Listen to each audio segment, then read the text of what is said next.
তব কথামৃতম তপ্ত জীবনম কবিম কলমশাপহম শ্রবণমঙ্গলম শ্রীমদাততম ভুবি গৃহন্তি যে পরিদাজনঃ।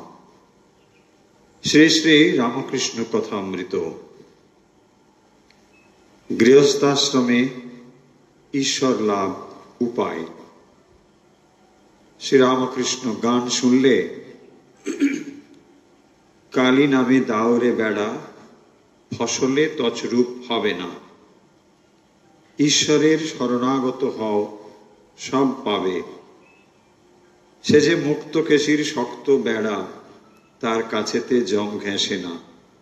শক্ত বেড়া, তাকে যদি লাভ করতে পারো, সংসার অসার বলে বোধ হবে না। যে তাকে জেনেছে সে দেখে যে জীব জগৎ সে তিনি হয়েছেন। ছেলেদের খাওয়াবে যেন গোপালকে খাওয়াচ্ছ। পিতা মাতাকে ঈশ্বর ঈশ্বরী দেখবে ও সেবা করবে। তাকে জেনে সংসার করলে বিবাহিতা স্ত্রীর সঙ্গে প্রায় ঐহিক সম্বন্ধ থাকে না।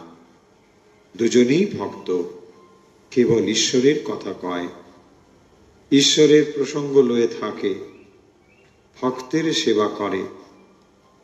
সর্বভূতে তিনি আছেন, তার সেবা দুজনেই করে।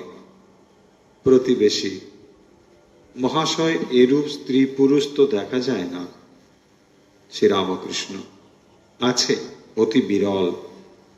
বিষয়ী লোকেরা তাদের চিনতে পারে না। তবে এরূপটি হতে গেলে দুজনেরই ভালো হওয়া চাই। দুজনেই যদি সেই ঈশ্বর আনন্দ পেয়ে থাকে, তাহলেই এটি সম্ভব হয়। ভগবানের বিশেষ কৃপা চাই, না হলে সর্বদা অমিল হয়। একজনকে তফাতে যেতে হয়। যদি না মিল হয় তাহলে বড় যন্ত্রণা। স্ত্রী হয়তো রাত দিন বলে, বাবা কেন এখানে বিয়ে দিলে?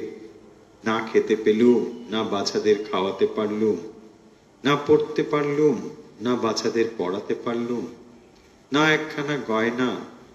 তুমি আমায় কি সুখে রেখেছ? চক্ষু বুঝে ঈশ্বর ঈশ্বর করছেন। ওসব পাগলামি ছাড়ো। ভক্ত এসব প্রতিবন্ধক আছে।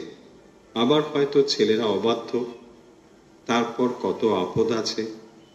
তবে মহাশয় উপায় কি? শ্রীরামকৃষ্ণ সংসারে থেকে সাধন করা বড় কঠিন, অনেক ব্যাঘাত। তার তোমাদের বলতে হবে না।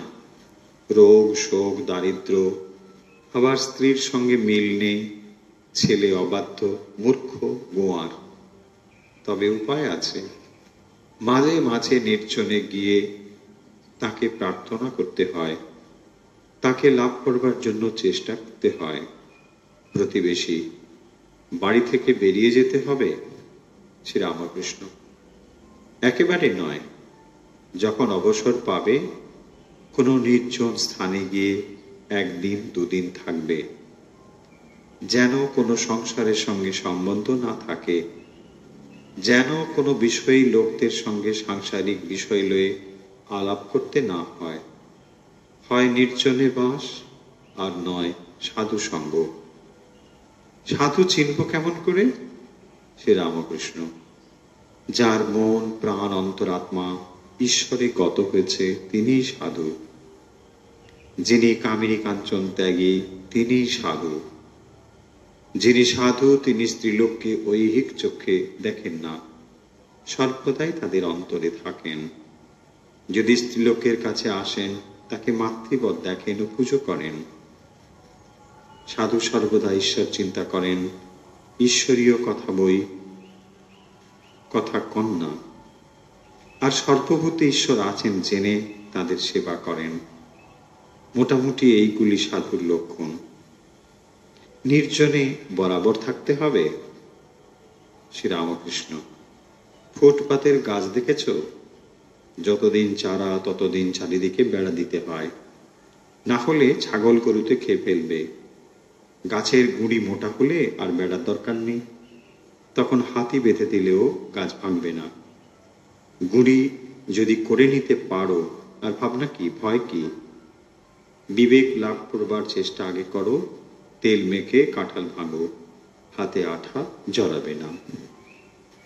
ওম নিরঞ্জনম নিত্যমনন্ত রূপম ভক্তানুকম্পাদিত বিগ্রহং বৈ ঈশাবতারং পরমেশ্বমিড্ডম তম রামকৃষ্ণম শিরসা নমামি।